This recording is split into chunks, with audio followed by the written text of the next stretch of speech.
So let's talk about the fact that I went out and leased a brand new Ioniq 25. Well, I tell you what, folks, I have never bought a first-year production car in my entire life. I just don't do it. You know, I always wait for the second model year to make sure things are right. Now, I didn't buy it, I leased it. That's different, right? I got a 2-year lease on this car for an outrageously great price. And why did I do that when I tell everybody, hey, don't buy a first-year production car? Well, first of all, I put 3,000 miles on 5 different cars that are 25 Ioniqs, and they've been flawless. They have been great. Not a rattle in any one of them. No flaws whatsoever in any of the sensors, any of the systems. They've worked great. So I was really fearful of the original build of these things down in Georgia because, you know, a new plant, thousands of workers, all new suppliers. I thought that would be a disaster. Well, I was wrong about that. It has not been a disaster. And, you know, I mean, I haven't put that many miles on. I haven't put 30,000 miles on. And if something does start to have problems, you'll be the first to know. I'll put it on the channel. But for the most part, I have found these cars to be super solid. It's not like my VW experience.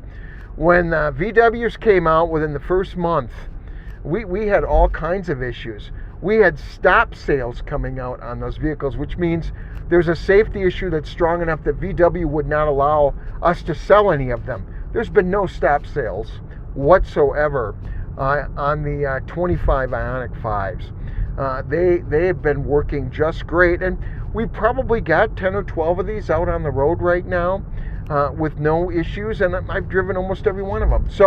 So they've been really good cars, really solid. I love all the new features. I already did a video kind of showing you my 10 favorite features, but it's a terrific car. It drives really well, and I had the pleasure actually of introducing the Ioniq guy to the first 25 he's ever driven. I went and picked him up at the airport when he was coming to buy a car, and you know, I was able to kind of capture his first experiences. I can already tell off the bat it's quieter. And I'm not hearing, there used to be a little bit of motor whine in the back motor. Okay. It's gone now because they added some insulation around it. I don't hear all that well, so I don't notice a difference in the amount of racket coming out of the back of the car or the motor hum because I'm hard of hearing. But he noticed it right away, and he noticed a couple other things. You know, we both really like the fact that they simplified some of the menus. But you know, it's an impressive car, and it's really impressive considering that it's got all new suppliers, built in a brand new factory. To me, it says a lot about the car company that they didn't release these cars until they were right. So I'm very happy with these cars. And you know, when a lot of people were looking to buy a 24 versus a 25, you know, I would tell them, look, I'm not sure what the cars are going to be like that come out of that plant. We've been building these cars for 3 years in Korea, and they've done a very good job of building them, and they've worked out a lot of the bugs. A little ICCU issue with a small battery still needs to be worked out.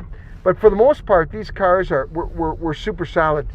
Rarely ever had them come back on a flatbed truck, unlike VW, where we had one every 5 days was coming back. That hasn't happened, right? But really, I am very pleased, and so I broke my own advice, and I went out and leased a brand new 25 black Ioniq 5. And you know, the other reason I did that was you don't really become an expert in the car until you drive them every day. And there's a lot to learn in this car. As a matter of fact, a lot of my old videos are no longer relevant to people who buy 25s because the systems work differently and the menus have changed dramatically. So for that reason alone, I'm going to redo a lot of the videos. But really, really, really impressed with this car. I was wrong about buying a 25, and I don't think people should hesitate at all. Now, if you could get a smoking hot deal on a 24, that's still a good thing to do, right? I mean, We're not going to be giving out 2 years of free electricity with this car. You're going to lose that. Yep, you can get $400 worth of charging on ChargePoint, or you can get a free charger. You're going to pay a lot for the installation, though. That still comes with it, but no more 2 years of free electricity. And that's a big deal for people who need that or are going to drive long distances.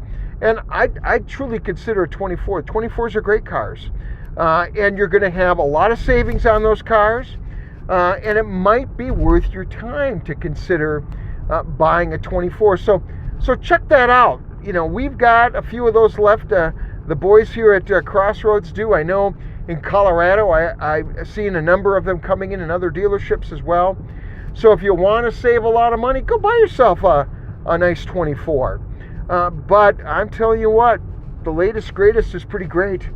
I'm enjoying this car, and I would tell you, go ahead and pick one up if that's what you want. If you need that rear windshield wiper, if you need that 5 kilowatts of battery, if you like the simplified menus, if you like the press a button and my preconditioning is taking place, well, go get a 25. I really don't think you're going to regret it at all. Once again, thank you for joining me on the channel. If you like this video, please subscribe and give it a thumbs up. I appreciate you following the channel. I'm going to be doing a lot of videos next week on the Ioniq 525 and showing you some of how to operate the software, things like time of use, preconditioning the battery, all that stuff.